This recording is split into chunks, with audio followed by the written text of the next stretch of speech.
Hepinize merhabalar arkadaşlar. Kanalıma hoş geldiniz. Değerli dostlar, kıymetli takipçilerim.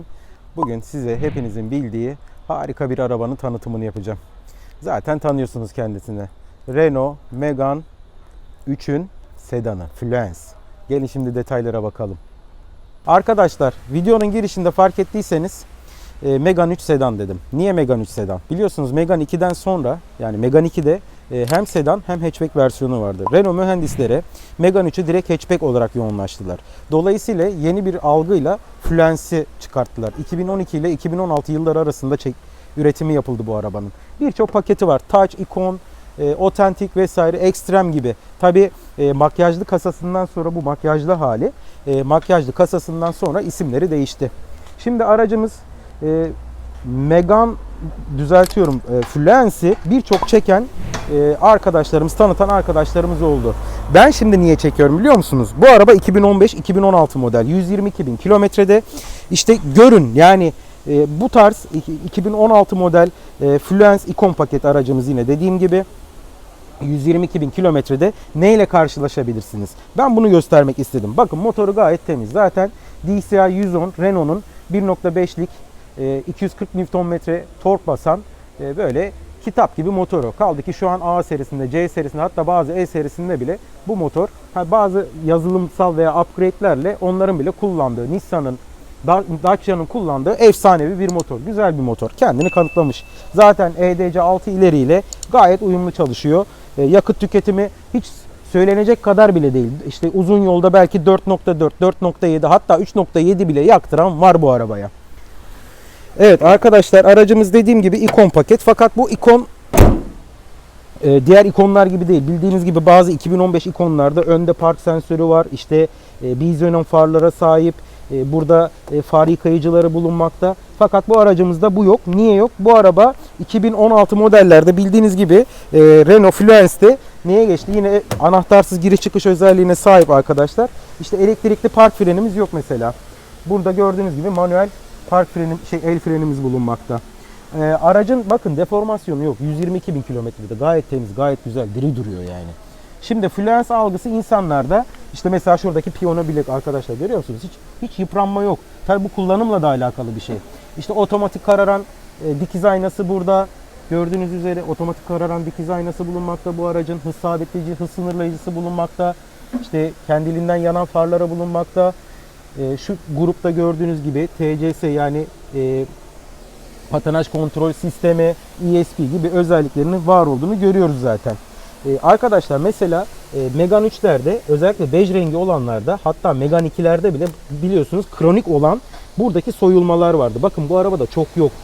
Bundaki tek sıkıntı her zamanki gibi trim sesi. Yani şu an bu ses geliyor mu bilmiyorum ama şuradaki trim sesi. Bakın farkındaysanız şuradaki tuş takımında bile öyle yıpranmalar çok yok. İşte aynaları açıp kapatıp ayarının yapıldığı yer. Bu arada aracımızın 4 camı da arkadaşlar tam otomatik. Yani tek tuşla arka camları da açıp kapatabiliyorsunuz. Şuradaki kullandığı malzeme gayet güzel.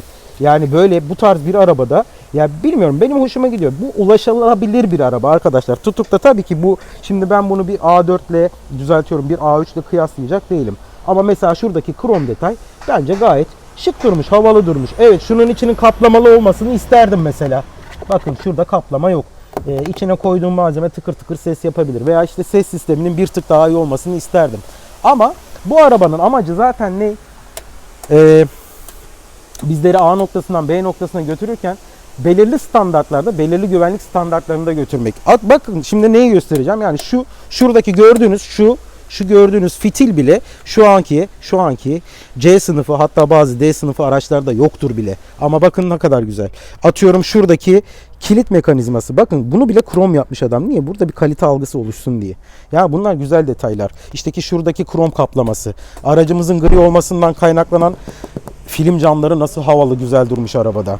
İşte 4, yani şu an mesela 2020 model yaklaşık 400-450 bin liralık A180 alacağımızı düşündüm. Aynı motora sahip. Belki ondaki motor dediğim gibi upgrade edilmiş bir motor, ki onun da tanıtımı var kanalımda biliyorsunuz. Yani onda bile anahtarsız giriş çıkış özelliği yok arkadaşlar. Bakın anahtarsız 4 kapıdan hem de. Yani benim Kia Ceed'im vardı. Onda bile ön 2 kapıda vardı bu. Arkada yayla gibi arkadaşlar, geniş kocaman oturma yaşam alanı var bu arabada. Yani bunlar hakikaten güzel. İşte virgül şeklinde arkadaki başlıkları da göreceksiniz şimdi. Bakın 3 tane kafa dayaması virgül şeklinde. Bu Renault'a özgüdür bunlar. Buradaki kullandığı malzeme, evet, ön kapıdaki gibi yumuşak bir malzeme yok ama şuradaki kullandığı arkadaşlar gayet güzel bir deri var. Yani kolunuzu buraya koyduğunuzda rahat rahat seyahat edebilirsiniz. Yine burada krom detay burada da yer almış. Görüyorsunuz. Yani bunlar güzel algılar. Arkadaşlar. Ve mesela Fluence'lerde özellikle bu otantik veya ekstrem paketlerinde arka stop grubunda işte frene bastığınızda bazılarında geri lambası yanar, bazılarında yanar, sinyal lambası yanar. Bunda o özellik yok. Niye? Bu LED far arkadaşlar. İkon paketi olduğu için LED. Ondan sonra işte burada güzel bir krom detayı görüyorsunuz. Bagajımız gayet geniş. Bakın 525 litreye yakın bagaj hacmine sahip arkadaşlar, yayla gibi. Bu yani Türkiye kullanım şartlarında hakikaten bizlerin istediği bir şey. İşte şuradaki şu kaplama gayet güzel bir detay. Yani çıplak bir demir yok. Mesela işte burayı kaplamış, görüyorsunuz. Bunlar güzel detaylar. Evet arkadaşlar. Şimdi aracımızın normalde bildiğiniz gibi Fluence'lerin işte bizim kafamızdaki algısı neydi? İşte düzgün yol tutmayan, ondan sonra yani böyle çok güvenilir bir araç değilmiş gibi bir izlenim vardı bu arabada. Ama zaten siz sınırlarınızı yakaladıktan sonra, bildikten sonra bence güvensiz bir araba yok. Yani tutup da atıyorum 90'la gidilecek bir yolda 120, 130, 140, 150 ile gitmezseniz, bence trafik kurallarına uyarsanız zaten arkadaşlar, bence zaten kötü bir araba ya da işte yol tutuşu bozuk bir araba var diyemiyorum size. Şimdi aracımız önden ağırlık merkezine baktığımızda önde daha baskın, arkaya doğru yüksek bir yapıya sahip. Ama bu ikon paketi olduğu için 17 inç lastik ebadına sahip arkadaşlar. Dolayısıyla şimdi 50 yanakta olduğu için bunda 215 50 17 lastik ebatına sahip. Güzel, ben bu jantı çok seviyorum bu arada. Bence Renault'a giden en güzel jantlardan biri ki ikon paketi hakikaten ben buradayım diye gösteriyor. Zaten şu lastik ebatı bile senin yol tutuşunu güzelleştiriyor. Evet, arkada bunda tam bağımsız bir süspansiyon sistemi yok. Hatta piyasada leylek diye tabir edilir bunun yüksekliğinden dolayı. Niye? Çünkü bu arabanın amacı zaten her kesime hitap etmek. Zannedersem bir tık daha sert, yani bu kasada ikon pakette özellikle, çünkü Megane 3 Sport Toure'de anlatırken de söylemiştim. Bunların amortisör sistemi, süspansiyon sistemi bir tık daha sert. Bu sertlik neyi sağlıyor? Yol tutuşu arttırıyor. Evet, 50 yanak olması birazcık içeriye yol sesini almasına sebep verebilir. Ama hani burada işte yine diyorum marjinal faydasına bakmak lazım arkadaşlar işin.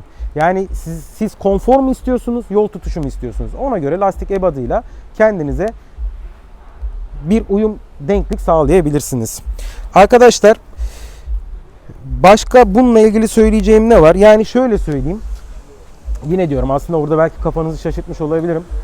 Megane 3 sedan diyorum ama Fluence Megane 2'den sonra Renault'un çıkartmış olduğu bence en güzel, yani insanların C sınıfında kullanabileceği, işte kendiliğinden katlanan aynasıyla, anahtarsız giriş çıkışıyla, anahtarsız çalışmasıyla, yarı deri yarı kumaş kaplı koltuklarıyla, içinin genişliğiyle, kullandığı işte o makyajlı çift taraflı ışıklı makyaj aynası, kendiliğinden kararan dikiz aynası, otomatik farları, yağmur sensörü vesaire özellikleriyle, ki yine diyorum bunların bir üst paketi Touch, işte Icon Plus olabilir veya Privilege Plus diye geçiyordu.